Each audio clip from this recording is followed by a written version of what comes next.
Hello, everyone. Welcome to the Matchbook Horse Racing Podcast. It's a Goodwood special. We've got two podcasts coming your way this week. For Goodwood, we've got a Galway special as well. So there's plenty to look out for. Galway will be tomorrow, and then the next Goodwood instalment will be on Thursday. We're focusing on the first 2 days of the Qatar Goodwood Festival, or Glorious Goodwood, as you may want to call it, with Micheál Deasy and Steve Jones. Steve Jones, say Bazball.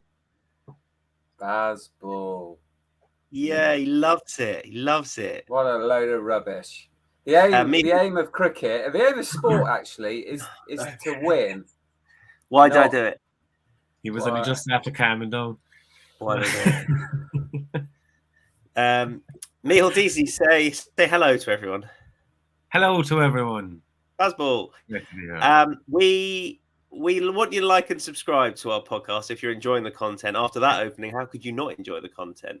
It makes it easier for you to digest each and every podcast that goes up. And soon that'll be Premier League, NFL podcasts, and all the more besides. But it's racing in the main for the moment and for this week with 3 podcasts coming your way. We're going to get stuck straight into the previews because we're not here to hang around.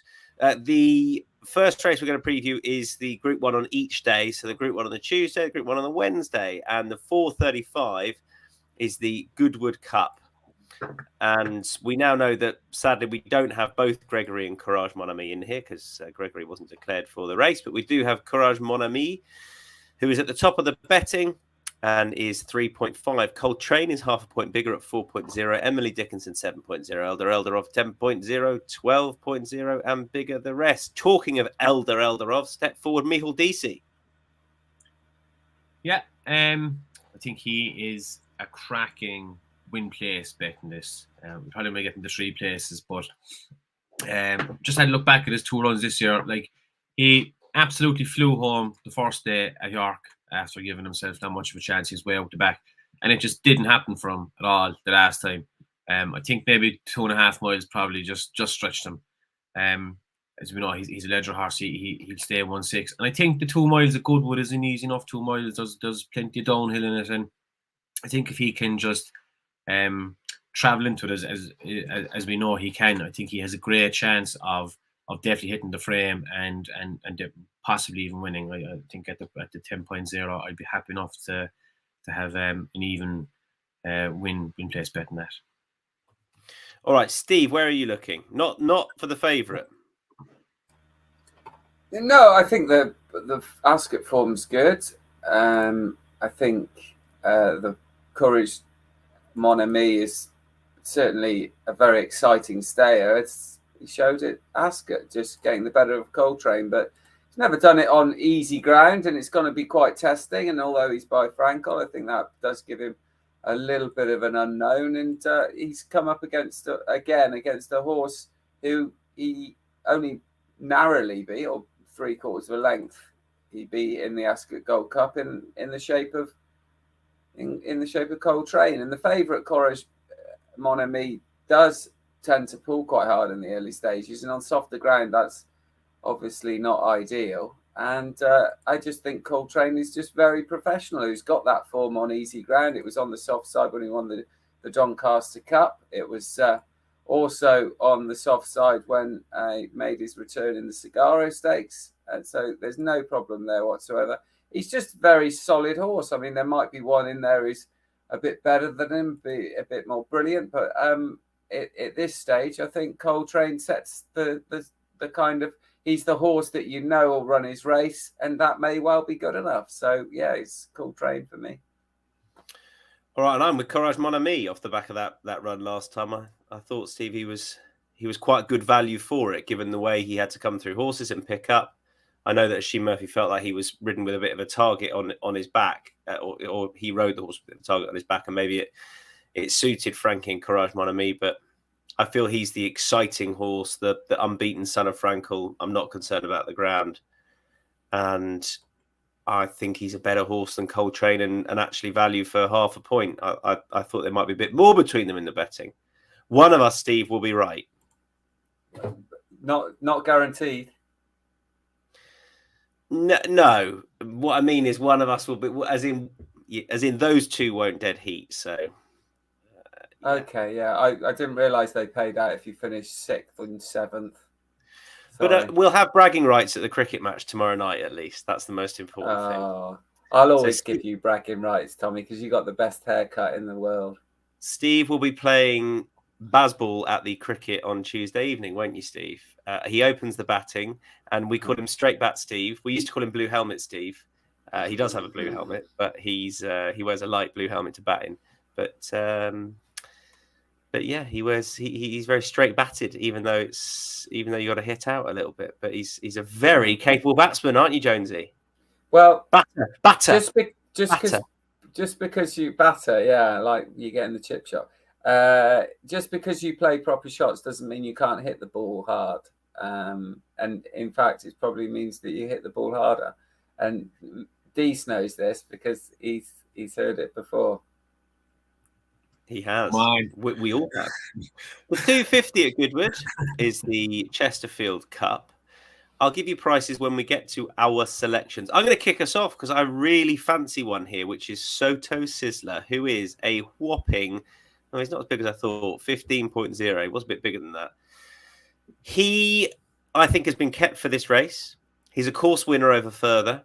£7 lower than a run in the race last year. I don't mind his run style for the track.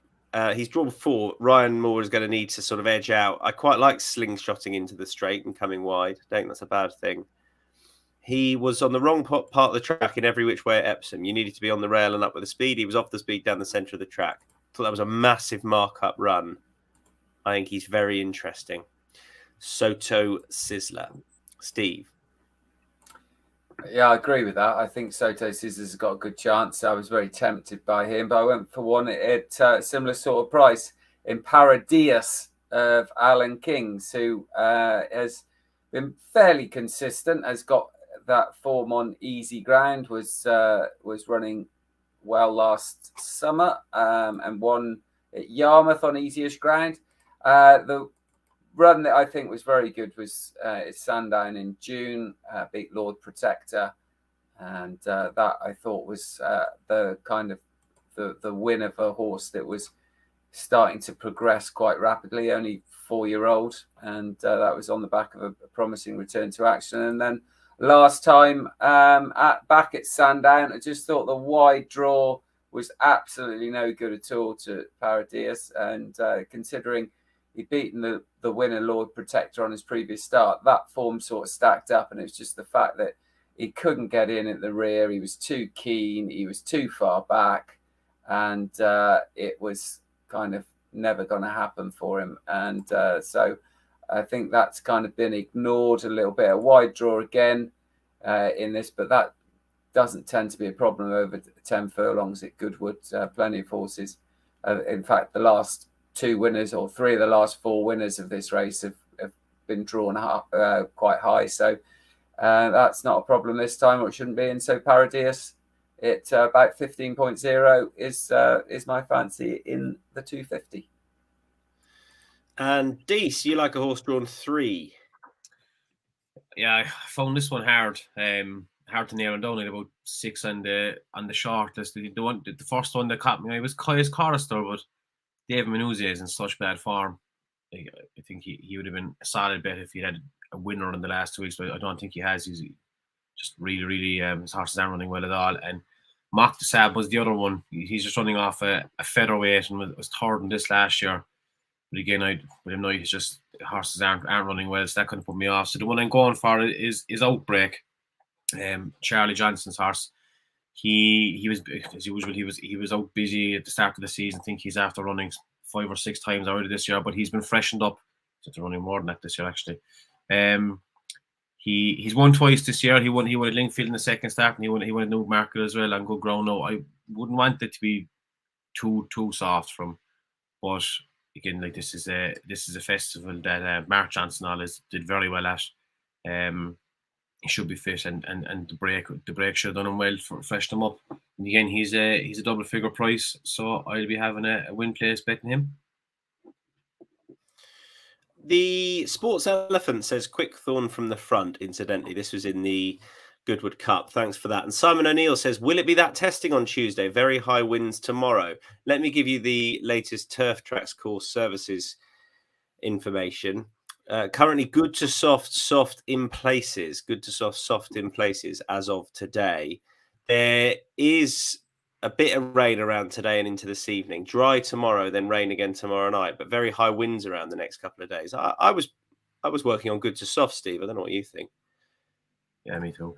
Yeah, it's not going to be decent ground. I think it's going to be on the easy side, and it's a tricky track, Goodwood. So, and it does, when it goes soft, it does tend to go a bit soupy. So yeah, I don't think it's going to be desperate by any means. Not like where what was the horse that won of Andrew Bolding's won the Sussex Stakes, and you're like, Here comes when. That's the fellow, and you're thinking, well, I was thinking, God, I don't know about the race results. I just want to get out of the car park because I was right down the bottom. 51 mil of rain that day. It's thunderstorms and everything that day, I'm sure, wasn't there? Wasn't very pleasant. No, it was a shoe ruiner of a day. And they you know, I like to buy half decent shoes. They didn't last. So, not like Steve. Always buy sensible shoes, Tommy. You should know that by now. To buy sensible shoes. 325 at Goodwood is the Nicholson Gin Vintage Stakes, Group 2 over the 7. Hartem is 4.0. Iberian is 4.5, who was taken out the superlative on account of the ground. Golden Mine 6.0. I'm going to leave it there because he's the team's team. Golden Mine for all three of us, albeit Dease has got another one, but this horse really caught the eye on Hamilton on debut and what was a very good-looking maiden when he was a bit unlucky. He won at Leicester, where I thought ultimately he just shaped as though he wanted further, and then he probably shaped as though he wanted a bit further at Ascot, having had the door shut on him a bit. But that, I think, was on account of him being a bit outpaced. That's my concern, but I don't know. I thought he was still a very fair win place bet. Golden Mind, Dease. Yeah, you've it fairly well covered there. Because more as Ascot run, really, he was a bigger price when I was going through this last night. Like he Frank Gannon as well, I suppose that will affect his price. He's probably been cut a bit for that, but yeah, look, he looks a solid option in the same. What would you like to add, Steve? Yeah, I thought it was a good run in the Chesham at Ascot because he did get shuffled back at a crucial stage. He was sort of similar position to the winner, and then suddenly he couldn't hold his place. Whether that was because he just on the faster ground, he just lacked that little bit of toe to do it, or whether they just circumstances came to play. The jockey was trying to just keep him on the bridle for as long as possible, but he was only beaten less than a length. And I think that it depends how positive you are on the form. I thought the forms worked out well, the Chesham, which maybe was a little bit surprising on the day. It didn't look the deepest race, but it was certainly a good performance. And I think the easier ground might just help this horse. He's a brother to, or half brother to, Perfect Power, but who won the Commonwealth Cup. But he's got a bit more stamina thrown in from Galileo Gold. He does tend to get horses who like softer ground a little bit. A good record on softer ground, Galileo Gold. So with Frankie Dettori riding for Richard Fahey, I thought, yeah, he was. I thought he was probably the one to beat. And at 13.0, Dease, you wanted to give a mention to Witness Stand, Tom Clover's horse. Shouldn't he run once? Was at Chester. I don't think it was a bit of a nothing race, but I mean it was drawn wide, won by 4 or 5 lengths. Very eye-catching, absolutely trashed him. I thought this is a big step up in the second run. They probably could have found a softer option for him. And Boy Expert Eye, who was a really, really good 7 furlong horse. Again, he's a big price, so I'd probably have a little small win place betting him. Danny Todd Hope is very good at Goodwood as well. I was looking at his record there. He's got a very good strike rate. Moving on to the Whirlpool Lennox Stakes, the 4 o'clock. Kinross is 3.25. Sorry, 2.25. Isaac Shelby is 6.0. Al Sahel is 8.0. Audience is 11.0. Pogo 12.0. Bigger price as the rest. None of us looking beyond Kinross here, I'm afraid, out of 1. He won it 2 years ago. Steve, probably half should have won it last year as well. Yeah, you'd probably have a higher opinion of Kinross if there was a better programme for horses over 7 furlongs, because he is a 7 furlong specialist. He's much the best at say. His record over 7 furlongs is exceptional. He's won his last 3 races over 7, and last year he was just beaten a neck in this very race. He likes soft ground and he goes on faster, but his conditions are easy ground, 7 furlongs, and he won the race previous to last year, having come very close to following up in this race last year. And then you look at his form this season, and he was 3rd in the July Cup on fast ground, on decent-ish ground. It was just on the soft side, wasn't it, in the July Cup? So that was a perfect prep race. Like, it shows he's in good form, and now he gets the extra furlong. I don't know why the 7 furlong program is so badly designed, because they just all come in a heap. Because there's this race, the Hungerford Stakes, and the York race, the City Awards, they call it.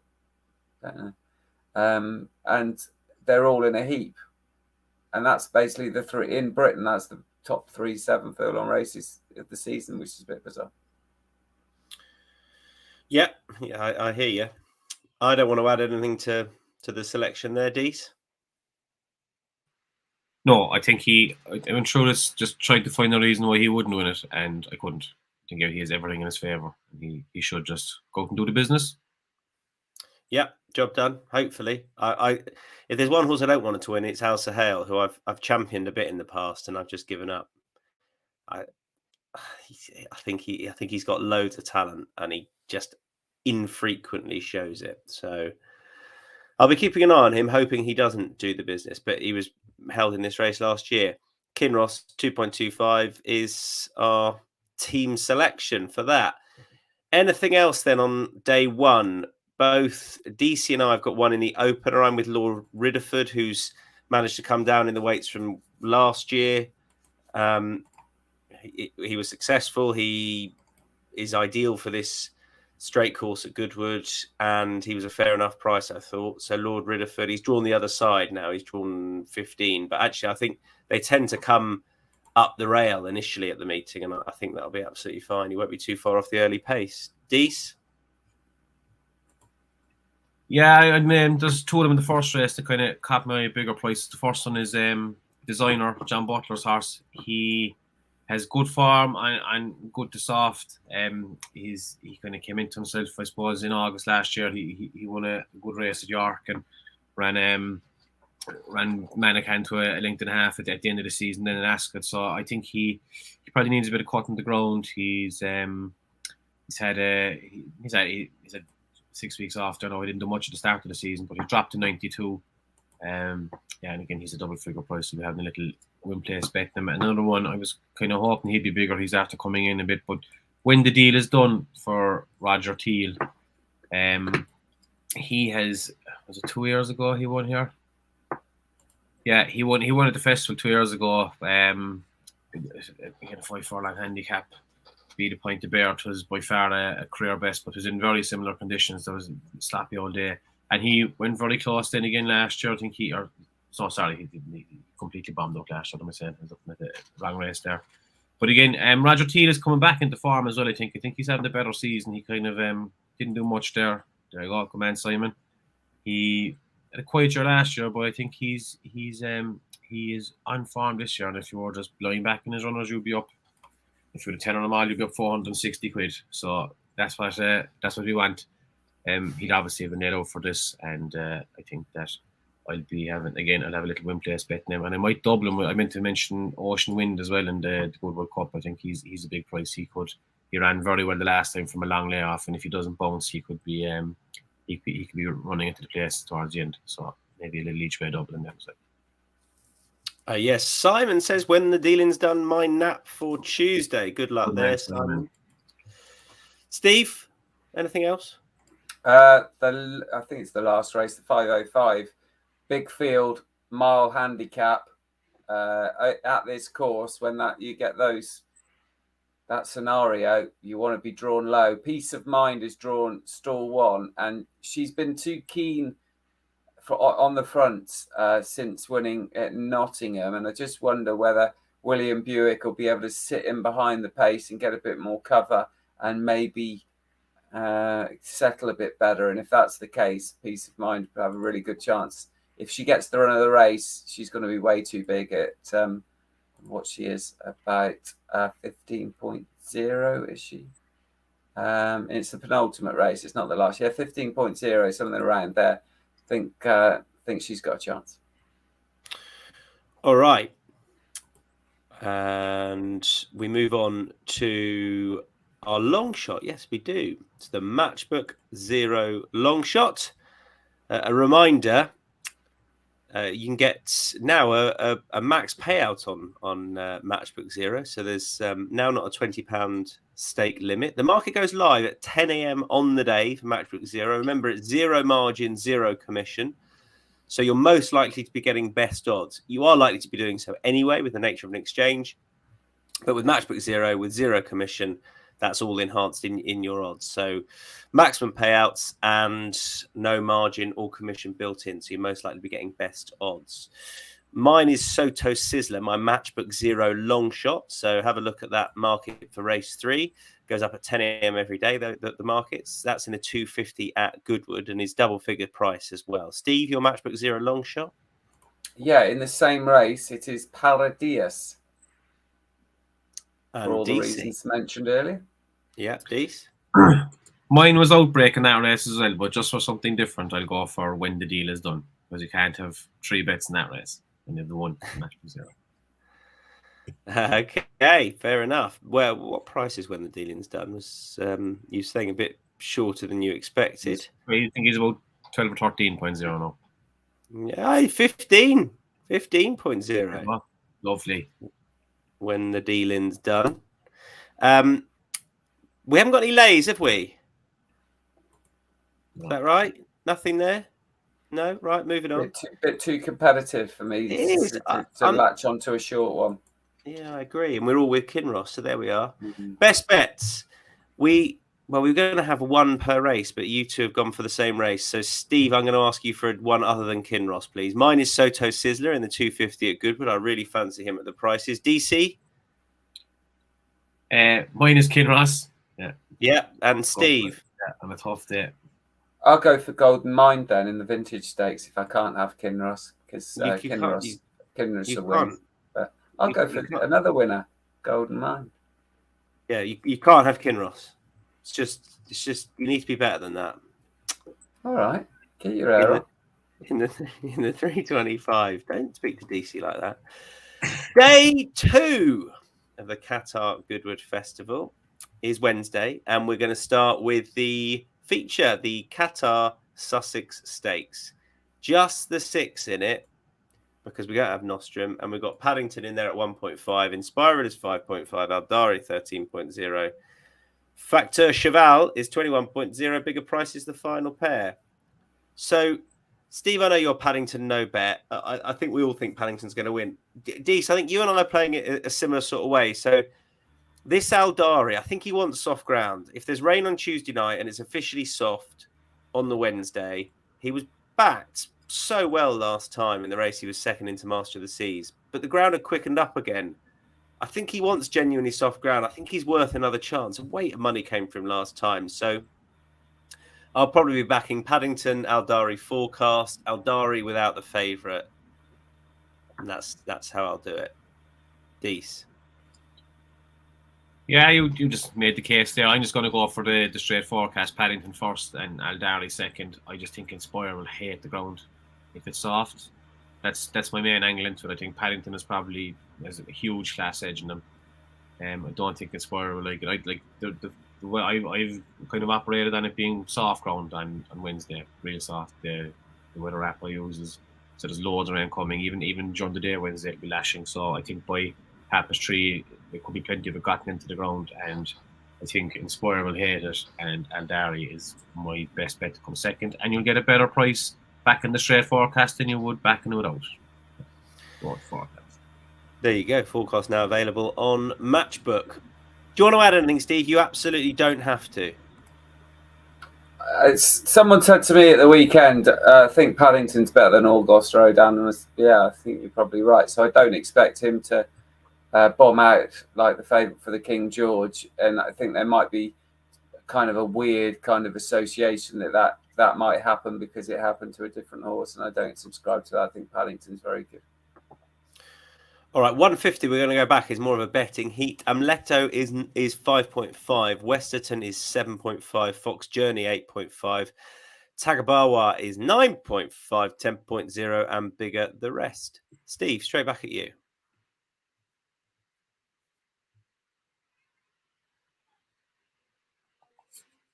Hello.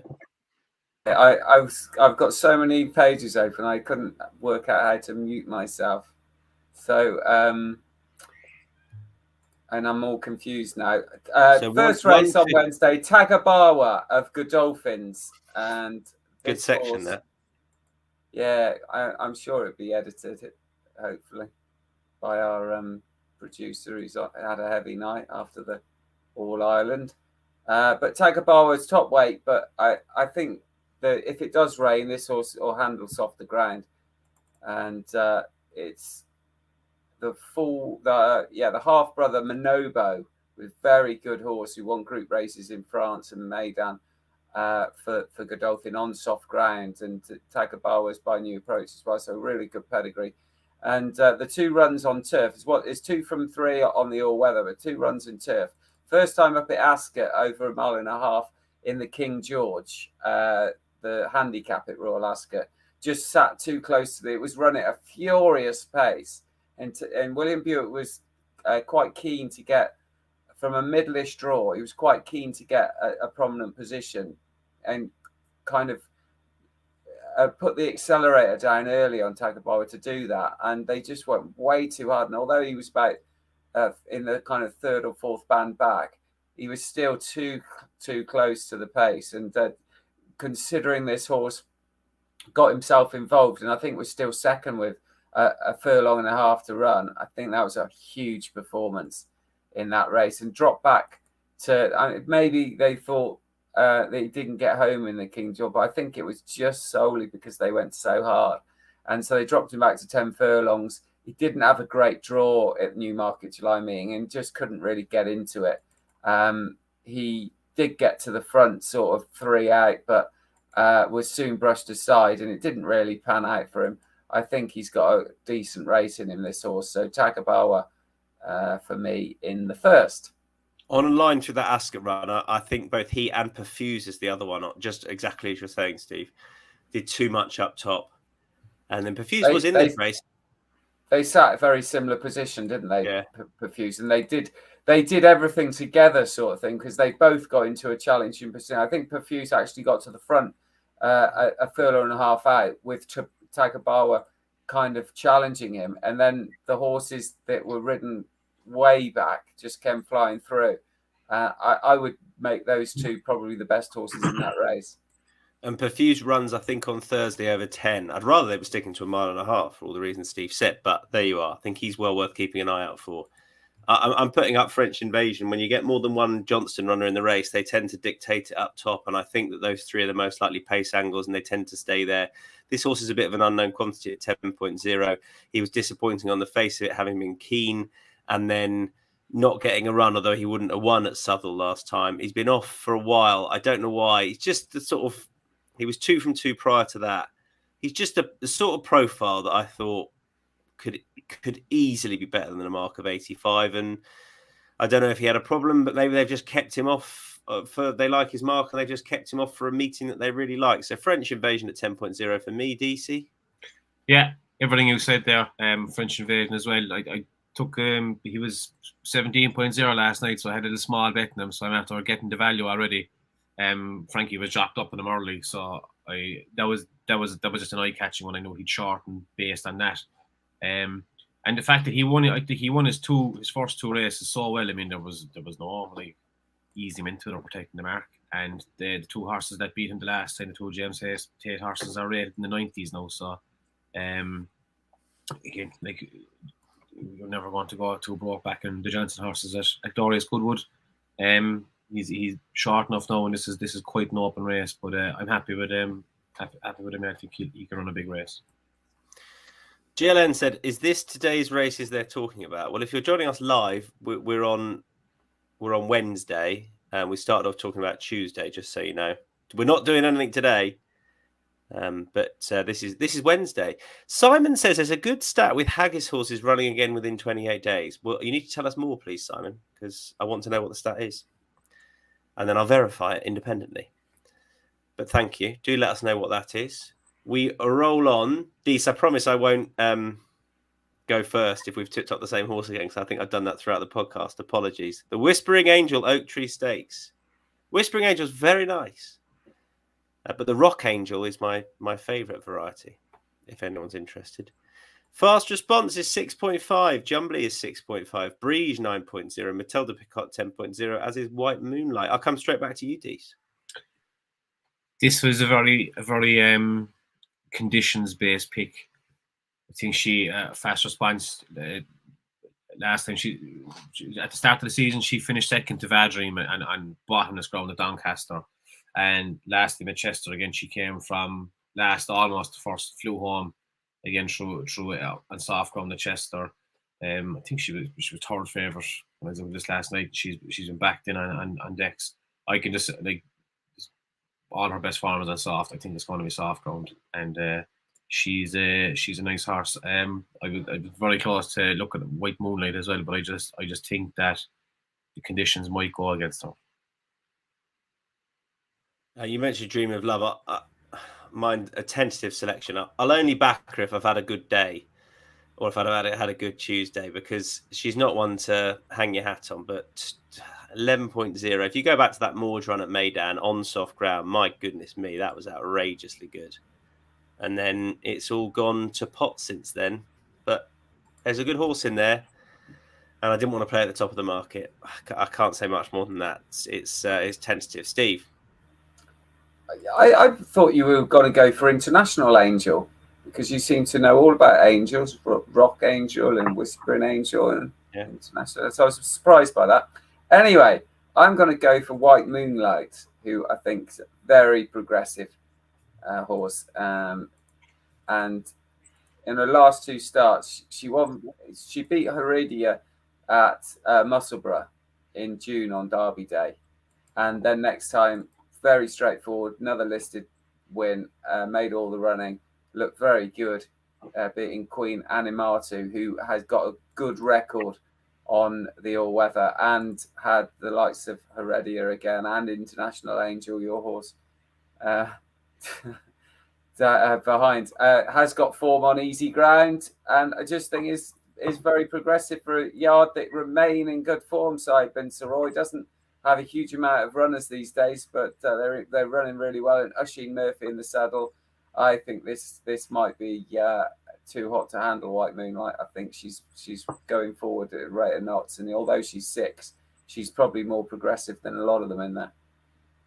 3 o'clock is the Malcolm. Killian is 3.0 off the back of a monster performance, really, given where he came from at Sandown. Big Evs. The Windsor Castle winner is 4.0, 9.0 Chagrin, 10.0 and bigger the rest. I'll start because Bahir is my best bet of the day, who was a beaten nearly money shot on debut. Richard Hannon said you could have knocked him over with a feather when he was beaten on debut, because he thought he was their best ever juvenile at home, which is quite a statement. He then was really well back to win on his second start of the track, and Julie did, and he absolutely smashed them. Now, I think it's interesting they're coming back in distance, because he was in the 6 furlong race as well, the Richmond, but he shows so much speed. And off the back of that run last time, I think he's priced up because he was beaten on debut as well as his win last time. 12.0. I think he's got a better chance than that. So I'll be backing him win and place. DC. I am going for Barnwell Boy.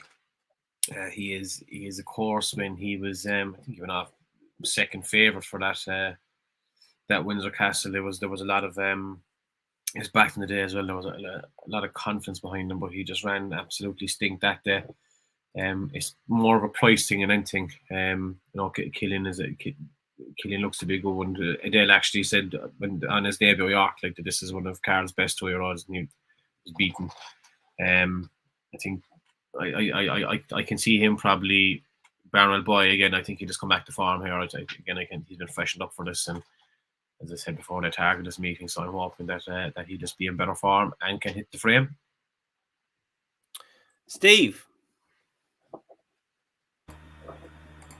Yeah, I think if the rain is around and is heavy at Goodwood on Wednesday, this could be an interesting race, because there's a few at the top of the betting, or towards the top of the betting here, that I wouldn't want on there. I thought Big Evs, if it stayed decent, had a right chance, and might be the horse that finally takes Mick Appleby into the big time, because he deserves to, because he's a superb trainer. But I just worry about the ground for Big Evs. And I thought Purasong of Andrew Boulding's won very, very well first time up. It was a really impressive first performance, and just did too much in front when on second start in the July Stakes over 6 furlongs. So dropping back to 5 furlongs on easier ground, that should be okay. I think Purasong's got a really good chance, and I'm never a big fan of horses that go straight from one impressive performance in the maiden or novice and then straight into a Group 2 race like the July Stakes. So I think that experience will have done Purasong the world of good, and makes him in the Moulcombe very, very interesting at around 10.0. So your friend David Yates, off the back of his Italian lessons, tells me that it's puro sangue. He would know.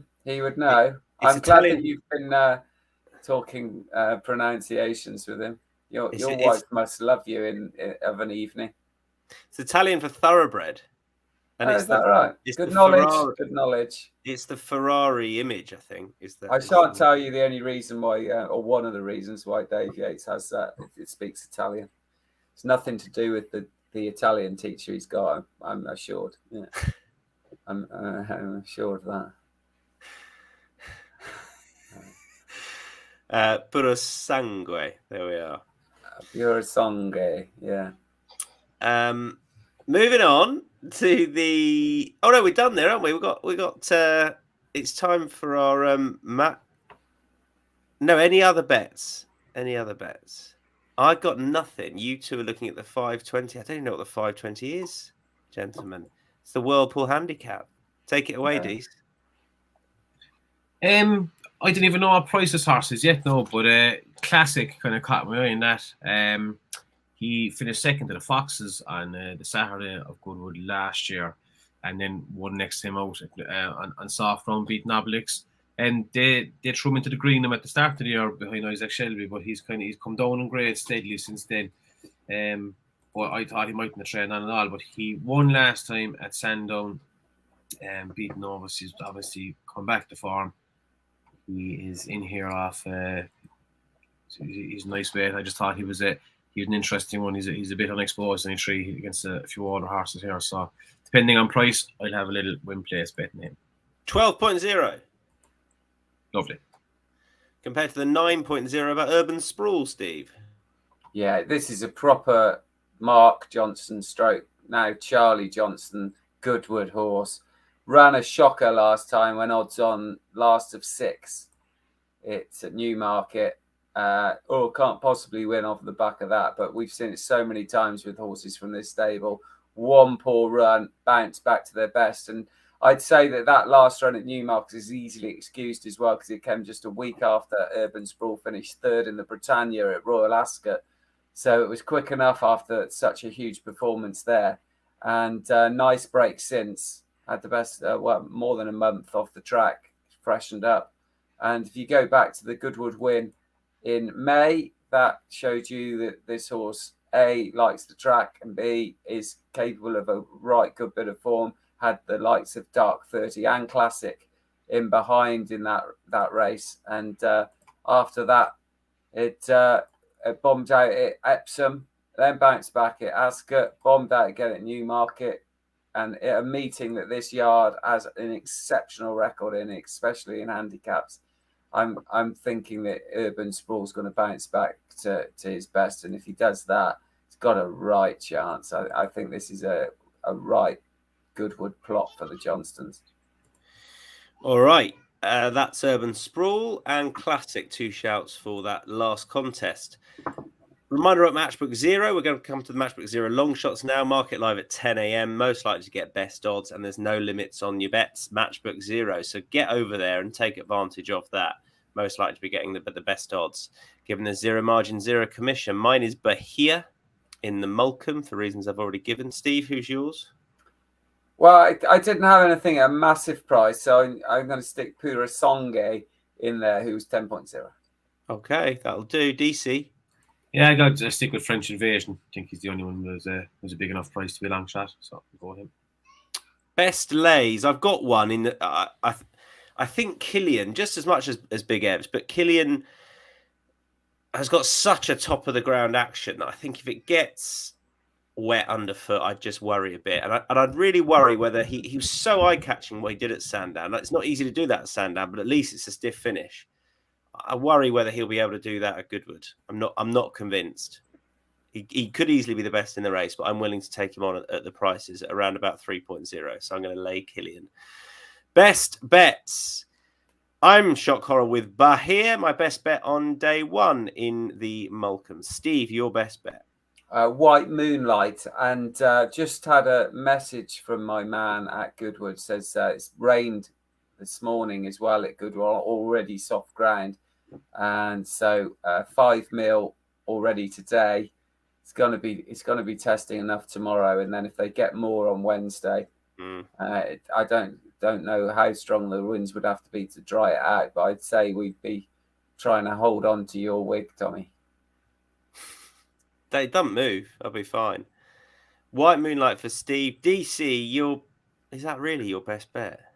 I only saw has to be 1 horse per race, and Steve had White Moonlight in, so I was going to put up Fast Response, so I just had to go for Paddington. He's not really my best bet. Well, he is the best bet. He's going to win, but I don't know. No. We're not allowing it, are we? That's a red card, isn't it? I like Paddington. I think he's top class. I think he's probably going to be the star 3-year-old of the summer. But I am absolutely fed up with the pathetic puns that they've drawn out with Paddington every time. Like what? I put in Aldari so without Paddington. Okay, is that there better? We go. Is that there we go. That's better. Aldari without Paddington. You've sandwiched that in there. Yeah. Did Johnny Bear start dropping another catch or something, Steve? Or yeah, mood is worsening. Well, we have been on about best part of an hour, so he must have dropped 3 or 4, hasn't he? Thanks, everyone. Look out for our Galway. Incidentally, Simon says my bonus pick: beginner's chase at Galway, Flaming Moon to beat Sharjah. Goodness me, look at that. That's Galway, where we've got a podcast tomorrow for Galway. We'll be back on Thursday to preview the final 2 days also of the Qatar Goodwood Festival. Hope you've enjoyed that. Good luck at Goodwood. Everybody say Bazball.